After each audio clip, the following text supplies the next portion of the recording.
Yes sir, ito na ang ika-59 days na every other day cardio session ko sa hapon. Tapos mamaya, may lakad na naman ako kaya ang magiging pattern ko na naman, magbuhat muna ako ng ilang workout para sa back. Pagkatapos, cardio na naman ulit. Ika-60 days na mamaya. Tinamad kasi ako mag-post kahapon. Tinamad ako mag-voice over. Kaya demo na ako nag-voice over kahapon. Meron kasi background music.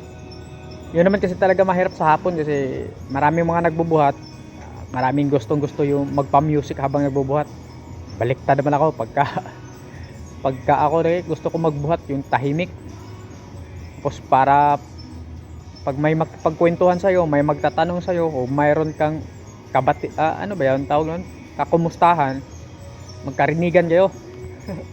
Kaya pag malakas kasi music, hindi kayo magkarinigan eh.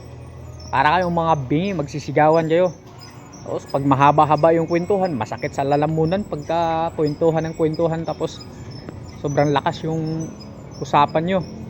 Kasi pagka di mo rin kasi nilakasan yung boses mo, hindi kayo magkaintindihan kasi nga malakas ang music pagka sa hapon eh. Di kagaya sa umaga, kukunti lang yung mga nagbubuhat, madalas wala music, lalo na pagka wala yung mga katropa namin doon mahilig sa music. Ako lang at saka yung ibang mga nagbubuhat na hindi rin gaano mahilig sa music, wala, yung tagiktik o yung ano lang, lagutok o kalampag lang ng mga bakal yung maririnig namin. Walang iba, para pag nagkwentuhan kahit nandun sa kabilang side, nagkarinigan pa rin kami, nagkakaintindihan pa rin. Basta ganun na yun, wala nang ibang kwento pa. Tsaka medyo magiging bias din kasi ako kasi mahilig ako mag video eh. Baga pabor sa akin din yun. Gusto ko yung ganun, tapos mayroon pang extra benefits kasi mahilig ako mag video eh. Pag nag video ka, pagka walang mga background music, hindi mo na kailangan pang mag voice over, diretso post na lang o saang social media site mo gustong i-post. Yun naman yung ano doon. Kaya medyo bias ako pagdating sa ganung kwento eh. Basta ganun na yun. Ano pa ba? Wala naman na kasi ako ibang naisip kasi paulit-ulit lang naman to. Yun nga yung lagi ko sinasabi dito, ang piniplex ko lang dito yung consistency. Ayun na nga, sabi ng ating mga iniidolong eksperto sa fitness, kailangan din natin talagang mag-cardio para bukod sa lumakas yung cardiovascular system natin. At tama ba yung pagka-pronounce ko? Basta lumakas yung cardiovascular system natin, tapos makapag-burn ka pa rin talaga ng extra calories. Para medyo magulo to kasi pagka intindihin mo kasi paano ba? Pag hiwa-hiwalayin mo siya pagkaintindi, may mga taong nagsasabi na hindi raw sapat yung pagka-cardio para mag-burn ng extra na calories.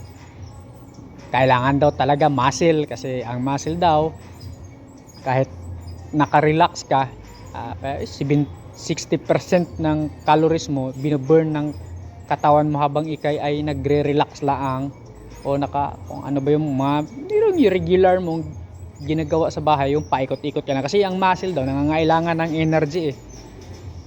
Yun naman yun.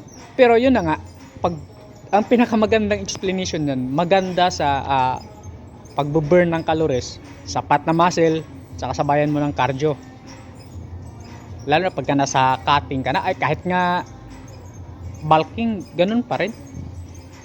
Kumain ka ng marami, tapos gumalaw ka ng marami. Paano ba? Basta ganun pa rin. Kasi yun na nga, kailangan mo rin talagang palakasin yung ano mo, yung baga, puso. Kasi ayon nga ni Coach Greg Doshit, ang puso doon natin muscle din yan. Kailangan mo rin talagang palakasin yan. Hindi lang daw yung ibang body part o ibang muscle group yung palakasin mo. Hindi lang yung arms, chest, back, shoulder, legs, pati na rin daw talaga puso. Ayun naman yung explanation niya. Sila naman yung mas maraming alam, kaya sumunod na lang tayo, pili. Pero para sa akin, yun nga, pinipili ko lang din talaga yung mga napapanood ko on mga ano ba yun, mga ideas. Pinipili ko lang yung mga ideas ng mga influencer na pinanood ko na pwede ko talagang i-apply sa sarili ko. Ganoon naman talaga yun. Pagka mayroon kang mapapanood na ideas na parang salungat doon sa lifestyle mo, ano ba? Kumbaga, o kaya hindi available dyan sa paligid mo, bakit mo ba pilitin yun? Paano masustain yun? Kasi hindi nga siya ganun ka-available sa ano mo, paligid. Lalo na sa diet. Yun na nga yan. Pagka yung mga kinakain mo hindi available araw-araw sa kusina mo, paano masustain yung diet na ganun? Pwedeng mag on off yung diet mo. Kaya yun naman yung inaano na yung kinukuha kong pattern o formula o ano o ideas, yung sa tingin ko fit sa akin, pasok sa lifestyle ko. Ano pa ba? Sa ganun na yun. Lifestyle, budget o sa budget. Sa ano to ha? Sa usapang diet to ha. Tapos sa mga workout din gano'n, basic lang din ako lahat kasi pinanood ko yung mga old school na bodybuilder, mga kagaya ni Lipris. Inis na inis yun sa mga ano komplikadong buhat Bakit daw hindi gawing basic? Ang katwiran niya, pag basic movement kasi madali mo lang daw talaga siyang ma-master. Madali mo lang matutunan yung iba't ibang execution technique na may apply mo sa pagbuhat na yun para mas mapaganda mo yung resulta. Kasi hindi naman daw yun sa komplikadong buhat nasa magandang execution yun, technique at saka sa intensity. Yun naman yun. Yun lang naman.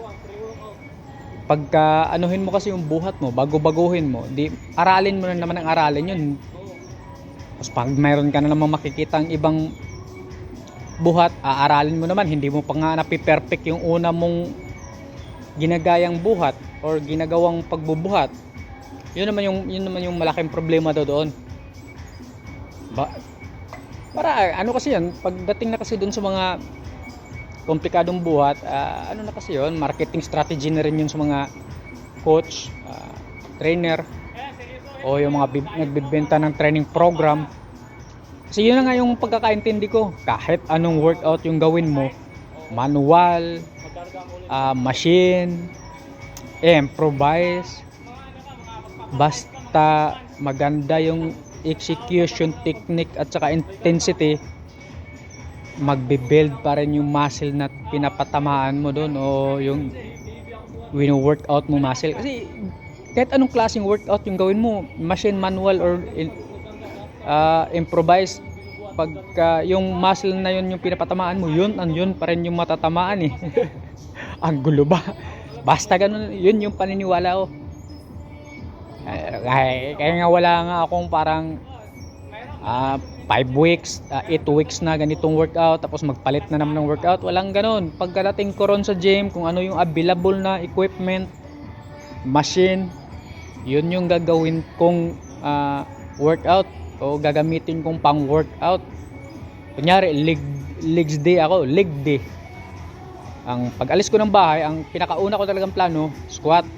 Pagdating ko ron sa gym, mayroong tao doon o may naunang nag-squat sa akin doon sa squatting area, lilipat na ako sa leg press, pendulum squat or mag-Bulgarian split squat o bagas madaling sabi mag-improvise ng equipment para pang squat, Bulgarian split squat, walking lunges. Basta ano, kasi parehas lang naman yun legs pa rin yung gagamitin mo ron. Kaya yun yung paniniwala ko yun yung pagkatapos ng buhat, kaya pasayaw-sayaw si Kuloko ganun talaga maganda music kaya pasayaw-sayaw.